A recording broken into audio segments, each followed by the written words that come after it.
This $20 label maker has really helped me organize things around the office and just in general with gear. What's really cool about this is that it's Bluetooth, so you can do all the customizing on your phone. I'll show you in just a second. But more importantly, it doesn't actually have ink. It is a thermal printer, so you never have to buy ink. I've had this for a few months and it has worked great every single time. So let me show you how to use it. First and foremost, you turn it on, you just hold it down real quick. The little green light will come on and then we're ready to go. If you haven't installed the labels already, you're gonna do that the first time, but then after that, you should be good just to open up the app.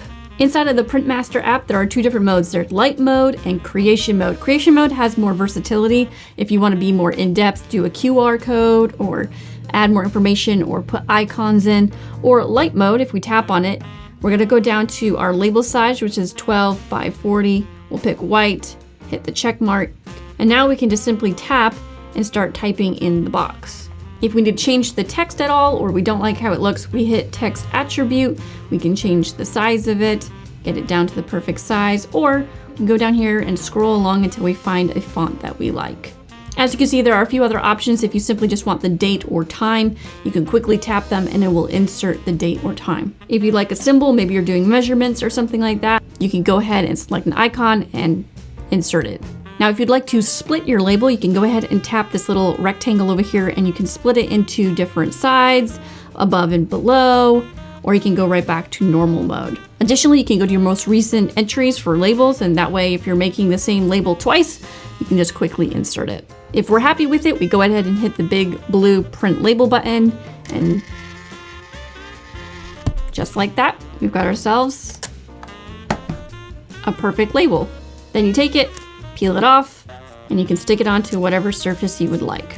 Honestly, it's a very easy process. I find that it sticks quite nicely, doesn't peel off super easily. It does come off if you need it to, of course. The writing stays on there quite nicely. If you scratch at it with some wear and tear, it does stay for the most part. I'm imagining it could fade with time, but I have found it to hold up quite well over the last few months that I've been using this little $20 label maker. Now, of course, that is the light mode. If you want to be a little bit more creative, we can go into creation mode. Once again, choose your label size, hit OK. And here you'll see that we have far more options. We can add icons and text, borders, pictures, shapes, Excel sheets, scan, table. The only sad part about the icons is you can't actually search for an icon. You just have to scroll endlessly. So that's a little frustrating. You can include a barcode or a QR code. I personally think the QR code is super helpful. You can have it link off to something, and then you can just simply use your phone to scan the QR code on the label. By far, I find this extremely helpful. There's a lot of features packed into it. There's a lot of things that you can do. So I would highly recommend everybody grab one of these. They're a great way just to organize up all your gear, keep things labeled so that if you ever work with somebody or somebody ever needs to get something for you that you're telling them to get, they can easily find it, know what it is. So 20 bucks, well worth it. Gonna link it down in the description. If you use it, it does help support the channel and I really appreciate it. So thank you. See you next time.